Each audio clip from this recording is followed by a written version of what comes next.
ମନ୍ତ୍ରୀ, ମୁଁ ଏ ବିଶାଳ ସାମ୍ରାଜ୍ୟର ଅଧିକାରୀ ହେଇ ବହୁକାଳ ନିର୍ବିଘ୍ନରେ ରାଜତ୍ୱ କଲି।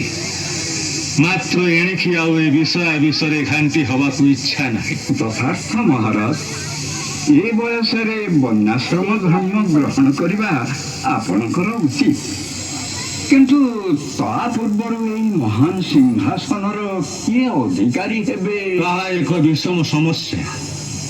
ମୋର ଦୁଇ ରାଣୀଙ୍କର ଦୁଇ ପୁତ୍ର ବିଦ୍ୟମାନ।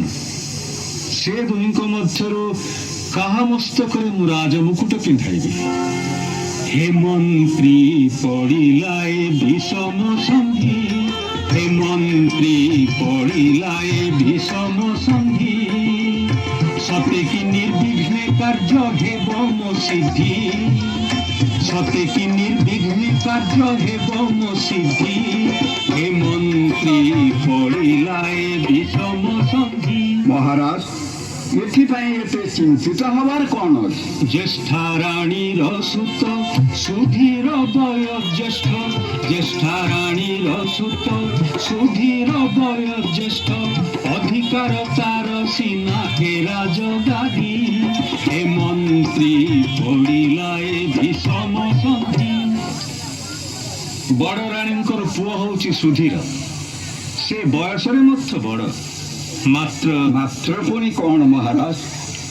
ଜ୍ୟେଷ୍ଠ ପୁତ୍ର ତ ପ୍ରକୃତରେ ସିଂହାସନର ଅଧିକାରୀ।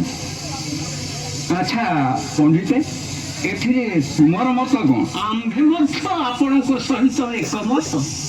ଯିଏ ଜ୍ୟେଷ୍ଠ ପୁତ୍ର ସିଏ ସିଂହାସନ ନ ପାଇବେ କାହିଁକି? ତାର କାରଣ ଅଛି।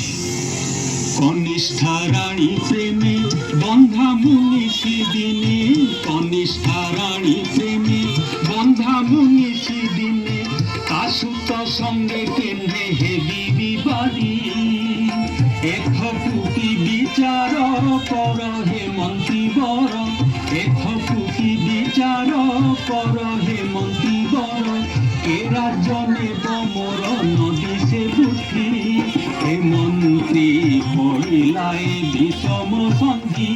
ମନ୍ତ୍ରୀ, ଏପରି ଏକ ଉପାୟ ବାହାର କରିବାକୁ ହବ ଯାହାଦ୍ୱାରା ଏ କାର୍ଯ୍ୟଟି ସୁଚାରୁ ରୂପେ ନିର୍ବାହ ହେଇପାରିବ।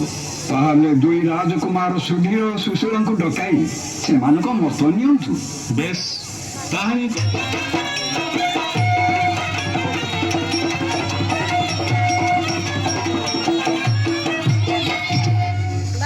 ସୁଧୀର ଆଉ ସୁଶୀଳ, ସବୁ କଥା ମୁଁ ତୁମକୁ କହିଲି।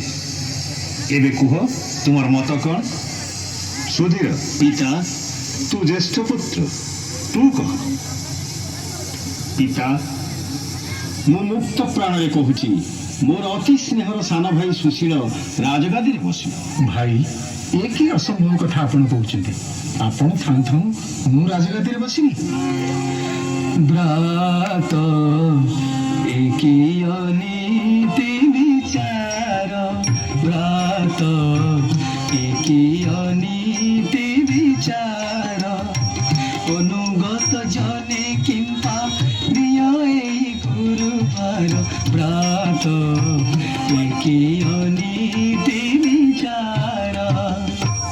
ମୁଁ ଆପଣଙ୍କ ଦାସାନ ଦାସ ଭାଇ, ମତେ କାହିଁକି ଏ ଦଣ୍ଡ ଦଉଛନ୍ତି? ছি ସୁଶୀଳ, ତୁ ଏକଥା କାହିଁକି କହୁଛୁ?